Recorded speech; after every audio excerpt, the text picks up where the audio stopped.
was always the Jags. Always the Jags. It's always the Jags. Always the Jags. It was always the Jags. It was always the Jags. It was always the Jags. Let's freaking go.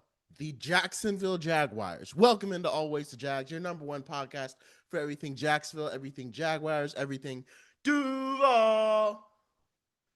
Last night, the Jaguars proved why you should stop counting us out. In case you can't tell, my voice is a little bit deeper than normal because I literally just woke up just so I could record this and drop this video because I stayed up until the end of the game to see the Jaguars drop the Kansas City Chiefs, the defending AFC champions, the kings of the AFC for, let's face it, the past 5 seasons. The Jaguars dropped them in the most dramatic, beautiful fashion ever. Now, you know, so many people can say things like, you know, dropping the Chiefs in the regular season isn't that.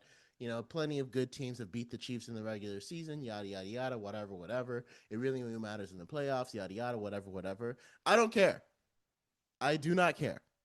Because the Jaguars showed that we are not to be messed with. The Jaguars showed that we are not to be pushed down, pushed around. We are not to be taken lightly. We're going to break down this game and go through all the ways that it was fantastic. And even when the refs tried to give the game back to the Chiefs, we wrestled it back. Not only from the Chiefs, but from the freaking refs themselves. From the freaking refs themselves. The Jacksonville Jaguars are so here, and we are here to stay. Okay? This game started off the way it started, you know, with us getting a 3-and-out, and that was pretty bad. And then I think the Chiefs, I can't remember if they punted or if they scored on that next drive, but pretty soon it was 14-zip, and we hadn't done anything on offense. And it was starting to look like, dang, we might be out of our depth here. That's what I was thinking. Like, you know, we had a great win against the 49ers, but like maybe, you know, we're not quite, you know, ready to contend with these kind of teams yet, because it looked like the Chiefs were steamrolling and everything for them seemed easy. And I remember thinking that, like, man, the way this offense is executing just seems so simple and so easy. Patrick Mahomes is getting whatever he wants. But then Trevor Lawrence decided, it's my turn. And they marched down the field and had a fantastic drive for a touchdown. Beautiful drive. And it's just 14-7. And again, the Jaguars look like they are driving down the field. And that Nick Bolton, it was after sorry, I got my times mixed up. So the Chiefs scored, and then we looked like we're about to score, right? And our offense is finally clicking. I think it was our third possession. And Nick Bolton causes the fumble at the 1-yard line. And Trevor was so close to getting the ball over. I'm not going to necessarily criticize him from going up. I think that was more of like just a great play by Nick Bolton, who saw it coming. And again, the Chiefs' defensive line is one of the best in the NFL. You got Chris Jones up in there. And again, good teams can inflict their will and pick up a yard, right? But it's easier said than done when it's 1-yard line. It's just different. So anyway, we don't pick that up. And so then the Chiefs take it 97 yards for the score. And that was the point where it was demoralizing, right? It felt like, man, we're just not here. We're just not here. Maybe we aren't them. You know, it felt like maybe this game is going to get out of hand. It felt like this game could get out of hand pretty quickly after that scoring play, after the Chiefs went all the way down the field. But then we showed that drive where we got all the way down to the 1-yard line wasn't a fluke, and we were able to go score, right? And then we were able to go, I think it was after the half, we forced a great 3-and-out, and then we were able to go score again, 14-14. Beautiful. But then the Chiefs had another crazy long drive, just burning clock, taking whatever they wanted. It looks like our defense was getting picked apart. And Devin freaking Lloyd. This 99-yard interception return for a touchdown. Devin Lloyd is firmly in the conversation for Defensive Player of the Year. If he wasn't before, oh my God, he is now. The way he read Patrick Mahomes' eyes perfectly, looked like he was about to blitz, dropped back, caught the interception that was supposed to go to Juju and ran it back for 99 yards. And the thing is, Devin Lloyd, watching him run, I'm not gonna say that he's not that fast because he's got good acceleration, but he doesn't have like really good long-term speed. And remember, he had just been on the field for this entire play. So like he was tired, and you could tell while he was running, the man was tired, but he focused. He ran out of a tackle. He knew because the last couple of times he got interceptions, he was close to getting into the end zone and didn't get an offense, wasn't able to punch it in. He knew the only option here is to score, is to get the ball in the end zone and score. And he ran it down. He ran it all the way down. Josh Hines-Allen set up a beautiful screen behind him because it looked like Tyquan Thornton was going to be able to run up on him, and Josh Hines-Allen forced him to go out of bounds, so it didn't matter if he came back in. And Devin Lloyd, like I said, as gassed as he looked, he broke a tackle, held onto the ball all the way through the end zone, didn't start celebrating early like we've seen happen like 3 times last week, and he scored the touchdown. At that point, the stadium was electric, right? It was incredible. The Chiefs had to punt on their next possession. We got the ball back 21-14. If we were able to go down and score a touchdown, even a field goal would have felt good, but a touchdown would have really felt like we took control of this game and this is our game. You're in our house. I don't like to say it would have been over, but again, it would have been like, yeah, this is our night. And then, of course, Patrick Mahomes, feeling a little butthurt, had to cry to the refs. And on an earlier play, I can't remember if it was when the Chiefs scored 7 or the Chiefs scored 14. A very obvious and illegal pick play that is offensive pass interference did not get called. No, it actually, let me rephrase that. It did get called, and it got picked up because Mahomes and Kelsey started screaming to the refs. Like, oh, didn't you cash our check? What you mean you're going to call that on us? We told you you got to call those plays for us. It was ridiculous. Even the sports, and again, I hate, blaming a team on the refs or anything like that. But even the sportscasters in the booth were like, oh, wow, that was offensive pass interference. And the thing was, it was 3rd down. So it's very important that gets called because that wipes away the touchdown. And it means that the Chiefs would have had to settle for 3 probably. Or if they don't get it on the 4th down, if they go for it, that's a point swing. That's a 7. That's at least, it could be a 4-point swing, potentially even a 7-point swing. You have to make that call. There was offensive pass interference. You can't do that. He knocked the Jaguars player out of the way from getting to the ball. But, whatever. But now here we are. The most egregious penalty of the night, and why Trevor looked so incredulous after that interception that, again, was not his fault. Half of the interceptions on Trevor Lawrence's resume right now just shouldn't be there. Like, we need another stat. I always say that quarterbacks need another stat for, like, deflections. When the ball hits a player, like if it hits one of your players first and then it's caught, it should be counted as a deflection, not an interception. Now, you can decide whether deflections are good or bad, so it can still be a stat, but it should be counted as a deflection. But either way, this interception is not even close to being Trevor's fault. Parker Washington is going on a slant route when he gets tackled before the ball is even in the air. And of course it lands in the Chiefs' hands because Parker Washington isn't there anymore. And Trevor Lawrence is looking around waiting for the flag. Of course there's no flag. This allows Mahomes and them to go up and score and tie the game 21-21. And that had to feel like, in a game where you were starting to beat a better team, to have the refs come in and help the better team, because on paper, the Chiefs are supposed to be the better team, right? On paper, right? They just came off a Super Bowl. We're coming off a 4-13 season. On paper, the Chiefs are the better team.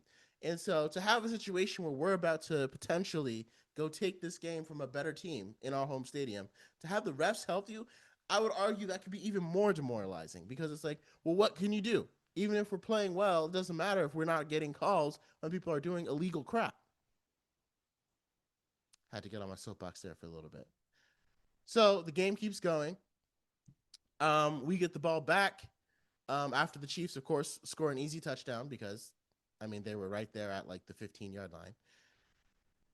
And it's feeling like, dang, I said if we lose this game, I'm going to be pissed beyond belief, because that would have been 2 games that we lost because of ref calls. 2 games. I remember the Bengals game, we lost on a terrible pass interference call on Travis Hunter, right? So I'm very annoyed. But anyway, the Chiefs score. We get the ball back. We're able to get down enough for that Cam Little can drill a field goal. And we take the lead again, 24-21. And I think that was a nice moment for Cam Little to help his confidence get back up after he missed a couple of big game field goals that didn't cost us the game, but definitely could have helped us win, a game. So for Cam Little to be able to hit those, I think was really good for him to, again, make his confidence a little bit higher. And remember, he's a good kicker because that was a booming kick. And it looked like he had some extra room on that. So, and then, of course, the Chiefs get the ball, and they're doing Patrick Mahomes things and driving down the field on this crazy, touchdown drive that leaks the game 28-24. And you're starting to wonder, like on that last Isaiah Pacheco run or Kareem Hunt run, it's like, were they letting him score or what happened exactly there? Did the Jaguars let him score so that way they could see if Trevor Lawrence could go down and even this game? Here's all I have to say, right? This game, based upon the refs, really shouldn't have even been this close because those two calls that we didn't get were an 11, if not 14-point swing because that interception was pass interference. It should have been called. So the Chiefs wouldn't have gotten the ball right there and scored. Even if we had went down the field and at least punted, again, the Chiefs wouldn't have been able to go 15 yards for a score. Secondly, that other play on the goal line could have been a 3-point swing because that was defensive pass interference. So the refs gifted the Chiefs 11, if not 14 points. I'll say 11 because, you could have kicked the field goal because they were that close on the goal line. But the refs just handed them 11 points. So it shouldn't have even been this close. But I will say I'm glad it happened that way because this is what we needed to see from Trevor Lawrence. I'll repeat that again. This is what we needed to see from Trevor Lawrence. When everything is stacked against you, right? Where, first of all, we already overcame adversity by coming down from being down.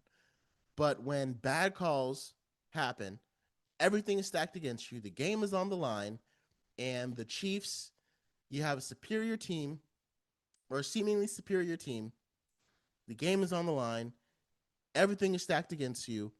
Can Trevor Lawrence be the prince that was promised? And the answer is yes, he freaking can. Yes, he freaking can. Yes, he freaking can. In our beautiful throwback jerseys with that classic Jaguar on the shoulder, Trevor Lawrence authors the craziest, coolest, and most chaotic touchdown drive that I feel like is emblematic of just Florida and Jacksonville and the Jaguars all together. But the main thing that you get from that drive is when you fall, you get back up. And that's what we kept seeing over and over on that last drive. That's going to go down as one of the most iconic drives of his career because whatever happens this season, this win for us is going to be huge. Absolutely huge. Because if we get down to the playoffs, if the Chiefs and us end up with a similar schedule of 10-7, because again, if the Chiefs, if they lose 4 more games, they're 2-3. If they lose 4 more games, they'll be 10-7. And if we get to 10-7, which is my prediction for the year, I think we'll even do better than that. If we're battling for a wild card spot, we now have the tiebreaker.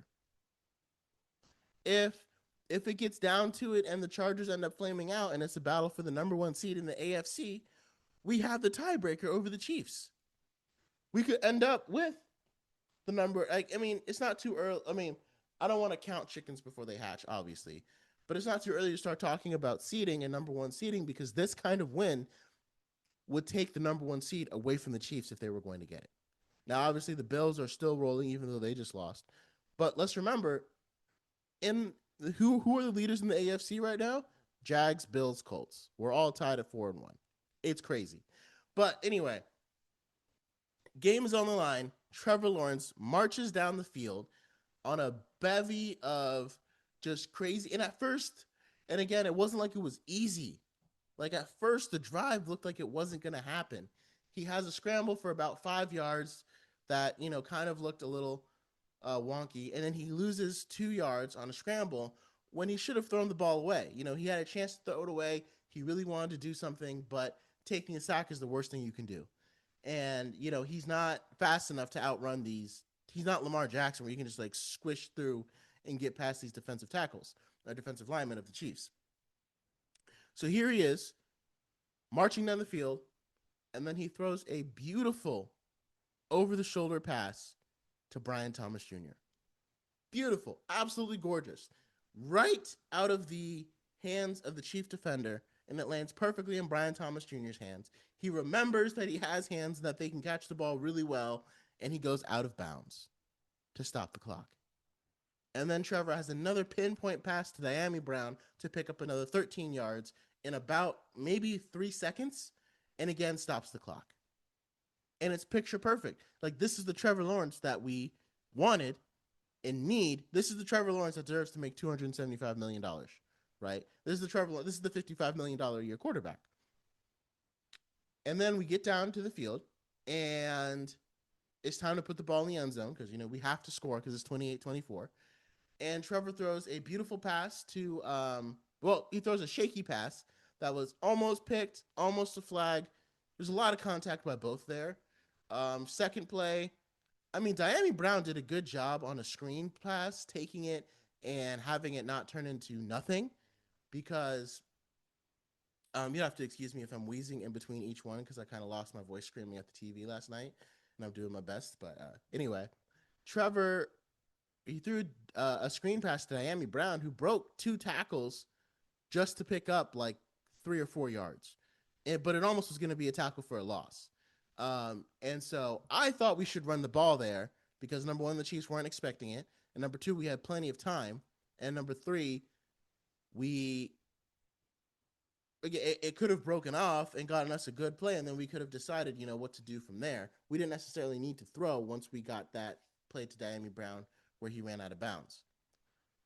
But of course, and then Trevor Lawrence takes a maddening defensive delay of the game penalty, trying to get the Chiefs to draw offsides. And it's like little things like this. It's like once you clean those up, it's like there's no ceiling for Trevor Lawrence.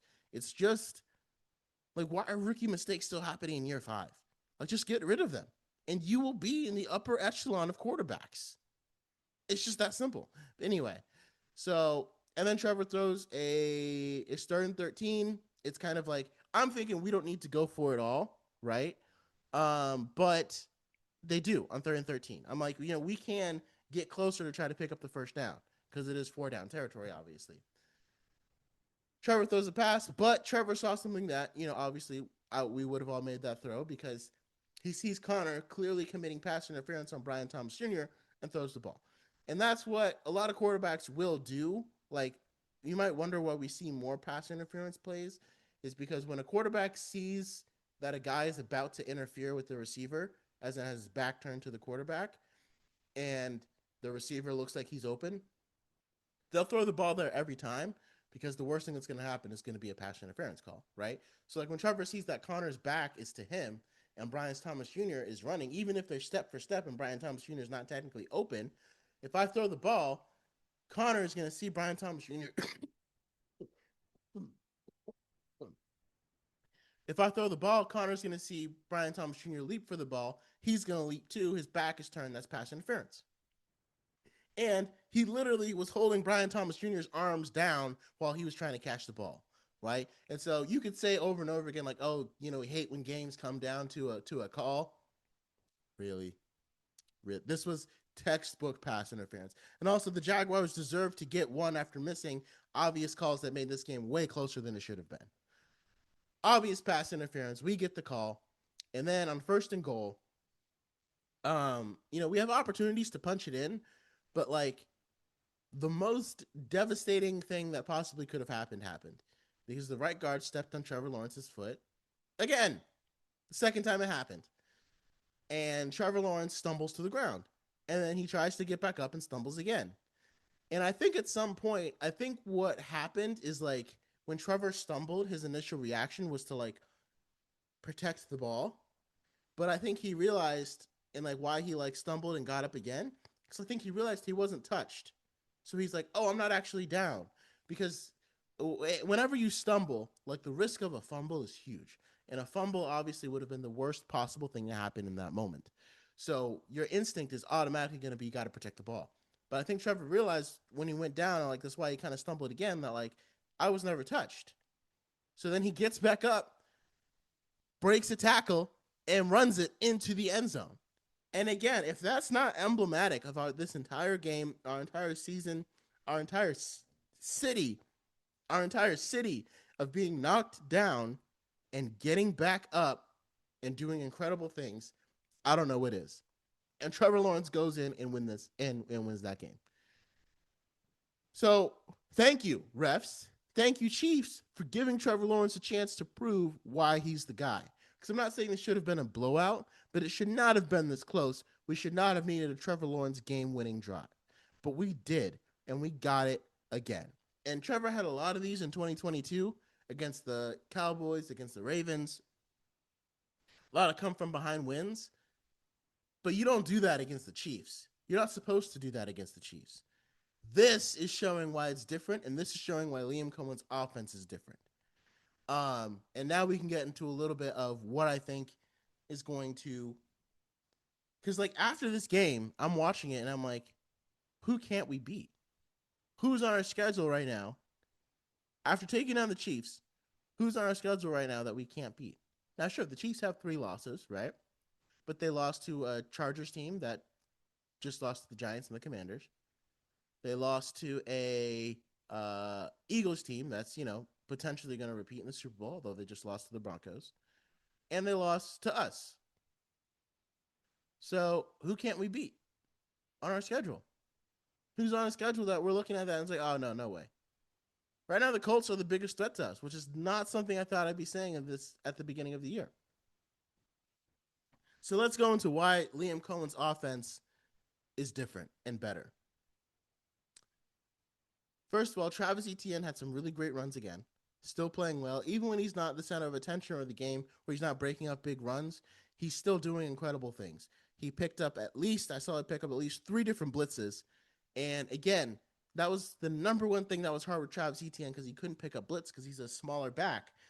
But whoever's coaching him on how to pick these up is doing a brilliant job because he had a blitz from, I think it was a linebacker or a safety, and he was able to block him in a way that just knocks him off of his balance to buy Trevor an extra 3 or 4 seconds, right?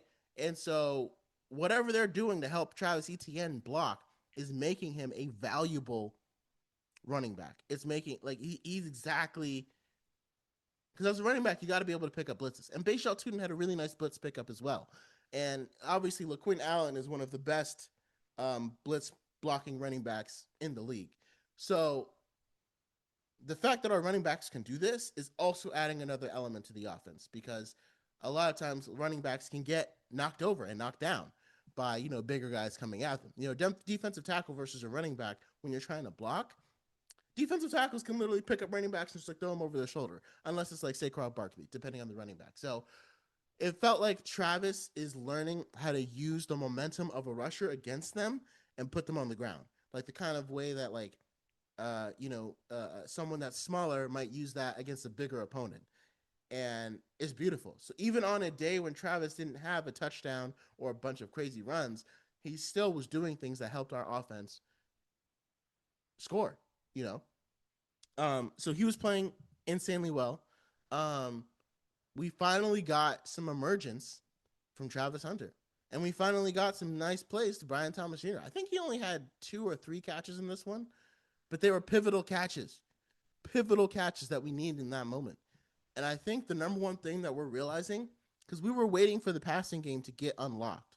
And I think as Liam Cohen watches this game, I think we're all learning.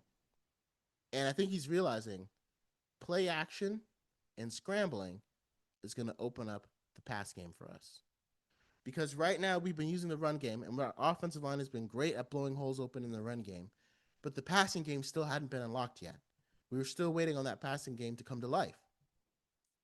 And as I'm watching this game, because the run game is supposed to spring the pass game open, right? Because you can't, if you start stacking the box to stop the run, now you're left with one-on-ones in the secondary that could be picked apart. But the problem was that wasn't working. That wasn't unlocking the pass game. People were starting to be able to stop the run without stacking the box, and the receivers still weren't getting open. But then Trevor started scrambling. And when he started scrambling, now they need to commit another person in the box because Trevor is scrambling. That's another guy they have to account for. And once they did that, it opened up a bunch of one-on-ones for Travis Hunter and Brian Thomas Jr. On that last play, 3rd and 7 to Brian Thomas Jr., the 33-yard pass, I was like, oh, Brian Thomas Jr. is one-on-one in the corner. Can we exploit that? And we absolutely did. Absolutely did. Travis Hunter catches a beautiful acrobatic pass, and then he caught another pass and had some crazy yards after the catch moves to go pick up the first down. Like, Travis Hunter is the perfect guy to throw a screen to, in those situations. And again, all of that felt like it was opened up because Trevor started scrambling. And I think Liam Cohen is going to see this, and we're going to inculcate that into our offense. And, man, we are going to be hard to stop. Because if we can run and throw on you, what are you going to do? We're just going to attack whatever you're weakest at. And, again, Brian Thomas Jr., I'm not going to say he's rounding into his rookie year form. We're still waiting for that. And I think he'll get there, though. But, I think he's comfortable where he's at. And the number one thing I want is for him to feel good about himself and feel confident that when the ball is coming in the air and it touches his hands, it's going to be a catch.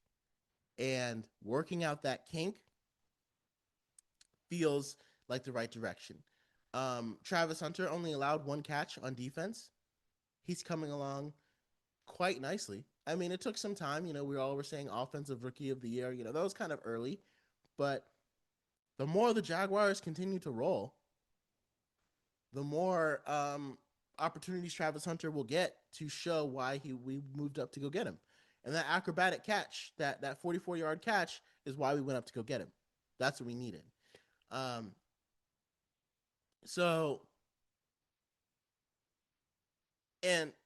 Honestly, and who really cares if Travis Hunter wins defensive and or offensive rookie of the year when we have the defensive player of the year in Devin Lloyd, who now leads the league in picks? How many of you guys have that on your bingo card, right? That Devin Lloyd would lead the league in interceptions.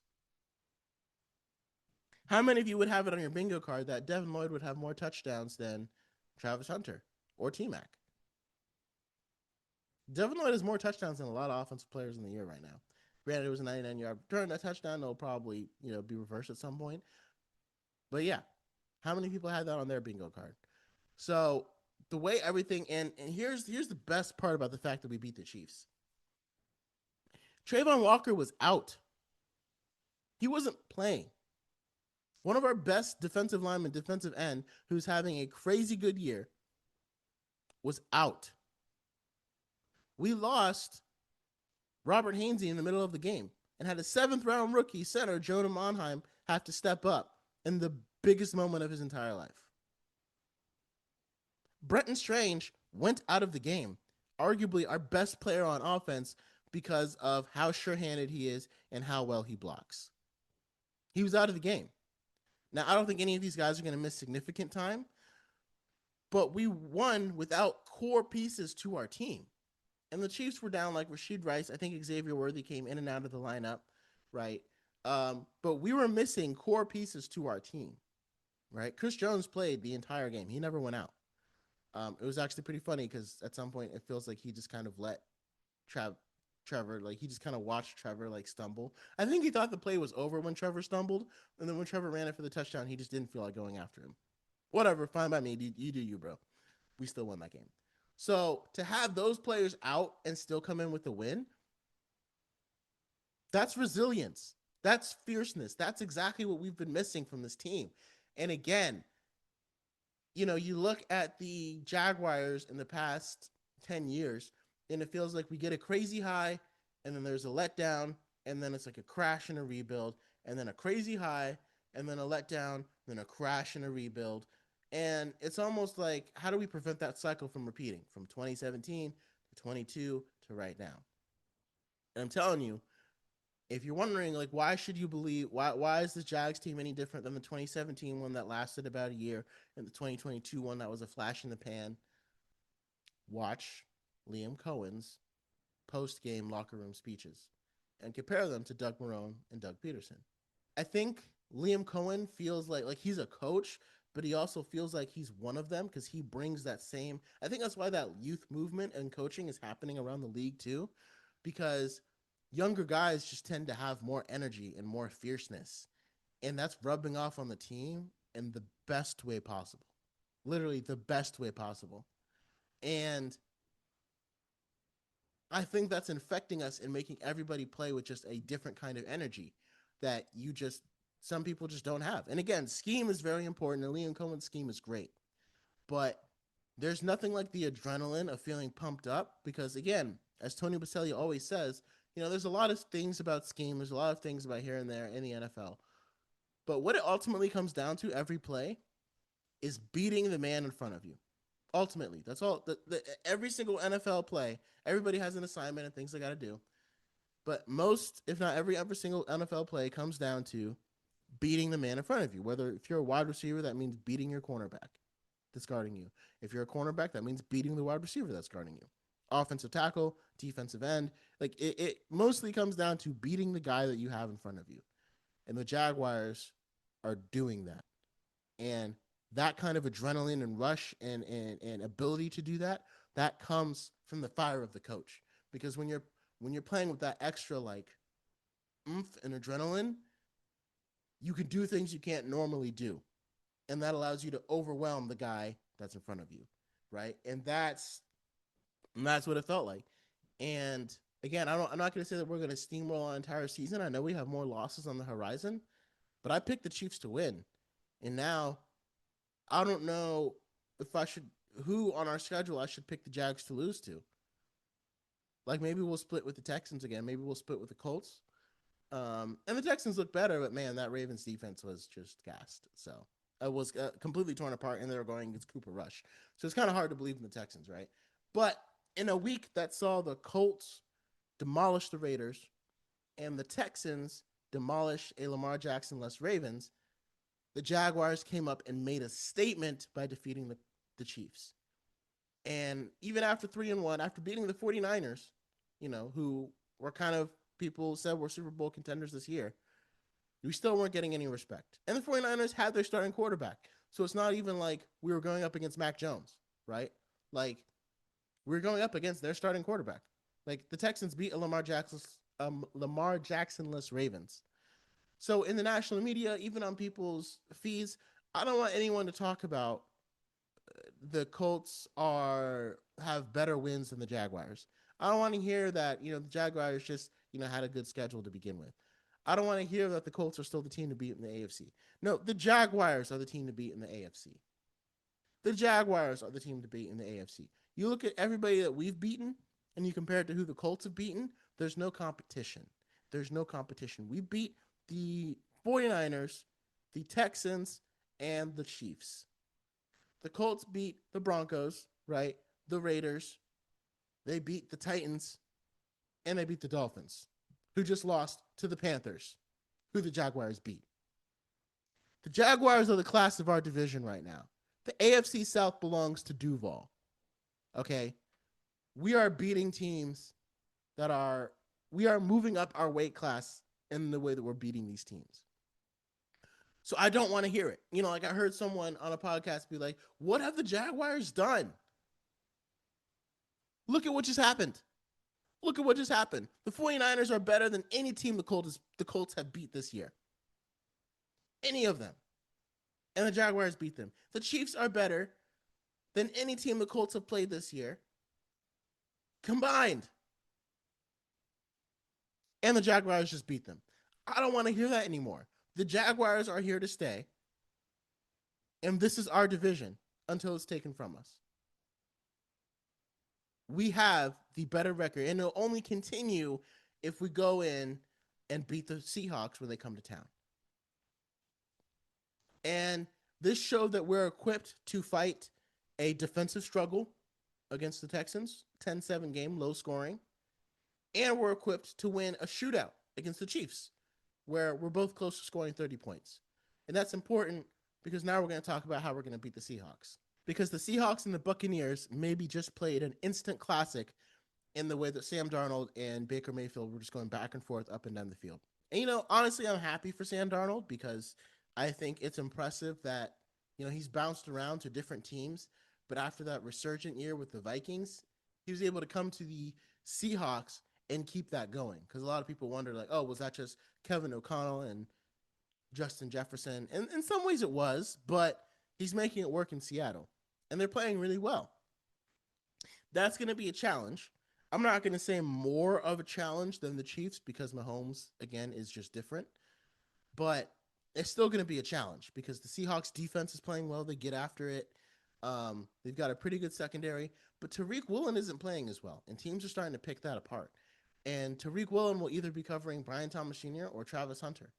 And now that Brian Thomas Jr. has remembered to catch again, and Travis Hunter is really starting to round into form, this game could get out of hand pretty quickly for them. And again, Travis Hunter, he seems like he's working his way to playing more on both sides, right? Because we're going to need him to help stop Cooper Kupp and JSN, but we're also going to need him to score on Reek Woolen and Devin Witherspoon in the Seahawks game. So I think the key matchups, if Trayvon Walker is back and healthy again, the key matchup is going to be the offensive line because against the Chiefs, the Jaguars weren't able to generate much pressure. There's a couple of times where Josh Hines-Allen got in the backfield there, but that was more based upon our secondary play. And it feels like Campanelli knew that and used it to disguise blitzes and things, like Devin Lloyd's interception, because he knew it's going to be tougher to get home with 4 when Trayvon Walker's not playing. So he adapted his game plan for that. And I think with the Seahawks, he can do something similar, but I think like our defensive line is better than their offensive line if we have Trayvon Walker back, who was day-to-day after just having surgery on Monday. So he could be back like next week, because I think the interior Seahawks, their guards are playing well. Gray Zabel is playing better. Abraham Lucas, Charles Cross, they've got some good guys up there. But I don't think their center and their other guard are that great. And I think they've had some of their tackles have struggled with kind of the upper echelon edge rushers. And so with Eric Armstead providing a consistent push in the middle, and Mason Smith was making some things happen. He was kind of getting into he was in the backfield a couple of times against the Chiefs, and he was making some plays. And so it's nice to see him start to come along. There was even one play where he almost got a sack with Patrick Mahomes if he just wraps his arm and pulls him down. And that would have led to a big third. I think that was on third down. And it would have led to a big fourth that potentially they would have punted, and then we could have kneeled out the game and would have won. So, but again, I'm okay that he didn't get that because we needed to see Trevor with the game on the line, the entire team on his back, go out there and get the win. I think our defense can make life difficult for Sam Darnold. Get into his face, send a blitz every now and then, and I think that will help. Their receivers are good, though. Cooper Kupp still has it. I think Jordan Lewis should be able to cover him well, but we're going to have to figure out JSN because I don't know if we can leave Tyson Campbell in single coverage against JSN or if he'll need some safety help or if Travis Hunter can cover JSN because JSN he's starting to move up into that.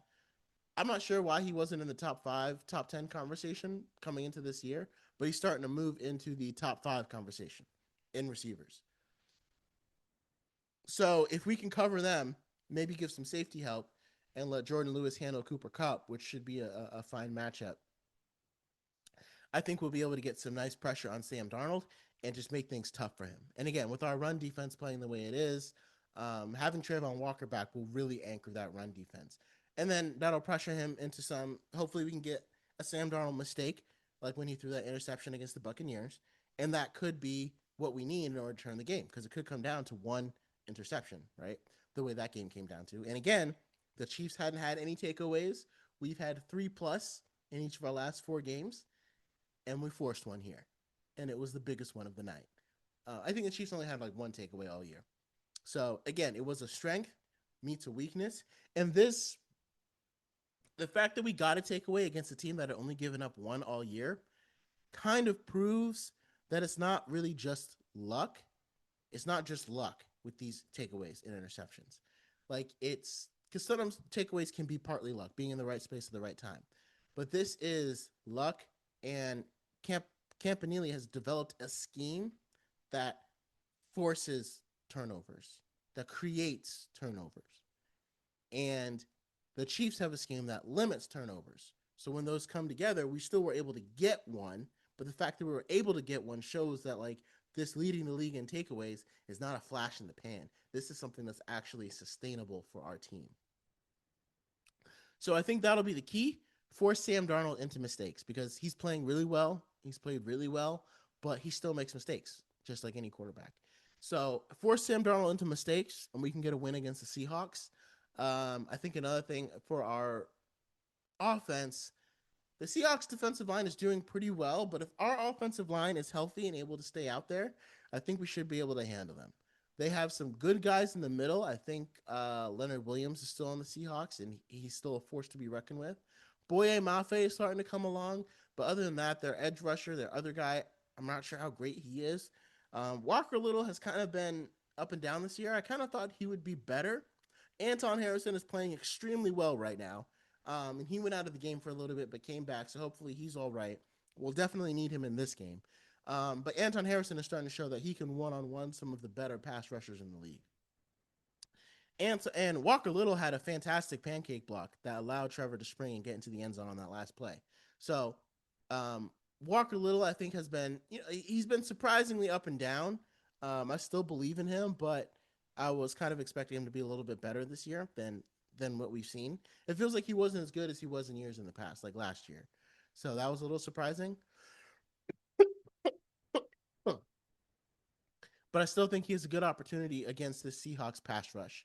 Um, Robert Hainsey is still just a mauler in the middle, and again, we'll need him, so hopefully he's healthy. And Ezra Cleveland had another good game with double teaming Chris Jones and keeping him out of the way. Patrick McCarry had a couple of flubs here and there again, but overall, I think we'll be able to handle that Seahawks defensive line. And then attacking their corners, again, obviously, Reek Woolen is the weak spot. Devin Witherspoon is still playing well, but we're going to need Brenton Strange because we're going to need to hit guys over the middle of the field because Brenton Strange is still a mismatch for linebackers. And then obviously from what I don't know how good the Seahawks run defense is. I don't think it's great, but I think that's going to be a game to lean on the run game and maybe even put in some design scrambles because now we know and we've seen that Trevor Lawrence scrambling is what unlocks the pass game. So sticking to the run game, of course, but allowing Trevor Lawrence to get out of the pocket and scramble, that's what opened up the passing game for us in this game. And I think we can keep that going against the Seahawks that don't necessarily have a vaulted run defense. But it's a good team. It's going to be a good test. I feel a lot better picking us to win because it's going to be in our stadium than it would be in theirs. And I really look at our schedule, and after we beat the Chiefs, and I think it's mainly because this game would have been like it wasn't just like a lucky shot, we were able to come behind and win. Like this game shouldn't have been this close. It shouldn't have been this close. Like it looked like the Chiefs were dominating early on, but once we started to catch on, if you change the outcome of a couple of things, of course you could say that like, okay, if you take away Trevor's, 1 yard fumble against Nick Bolton, you could also take away Devin Lloyd's interception return for a touchdown because that was a mistake by Patrick Mahomes. Those kind of things kind of even out those turnovers. Nick Bolton made an amazing play there, but just the calls by the refs gave the Chiefs 11 points at least. The game didn't even have to be this close, but it came down to the wire and ended up being a thriller. So I think because of that, that's making me look at the schedule and say like, again, we don't want to say who's going to threaten us because we got to be careful. You could lose any game. The NFL this week has proved any team can lose any game. The Patriots upsetting the Bills. I think there was another couple upsets. The Titans beating the Cardinals, like the Broncos beating the Eagles. Any team can lose any week. No one should feel comfortable where they are. And we just proved that by beating the Chiefs. But if we're on our crap, and our players are healthy and playing, you look at the season and you wonder like who's really going to beat us head up by playing better football if we don't beat ourselves. And so I think Liam Cohen has the ship going in a great direction. I think Jaguars fans should feel nothing but optimism. I think we can feel confident in Trevor Lawrence. I want to see Nick Wright address, I can't remember his name, but there's a guy on the ESPN's First Things First who does not believe in Trevor Lawrence. And he's like, I got to see way more from him. I want to see Nick Wright dig into him today. I can't wait to turn it on and see that, because Nick Wright is going to have a field day for his prince, because he believes in Trevor and I believe in Trevor. And Trevor was able to defeat the black magic of the Chiefs, even with the refs trying to give the calls all the way to the Chiefs to allow them to win. He was like, no, not going to happen today. So let me know your thoughts on this game. Let me know if you think the Jaguars can beat the Seahawks. I'm going to pick the Jaguars to win. Again, I picked against us this week. And, as they say, being wrong never felt so good. Like, I am elated to be wrong about my picks for this week. I think I went I was at double digits or more. I might have got my first single digit spread this week. But anyway, let me know your thoughts on the Jaguars beating the Chiefs, Liam Cohen's offense, Devin Lloyd Defensive Player of the Year, and whether we can keep this going against the Seahawks. And never, ever forget, it was always the Jags.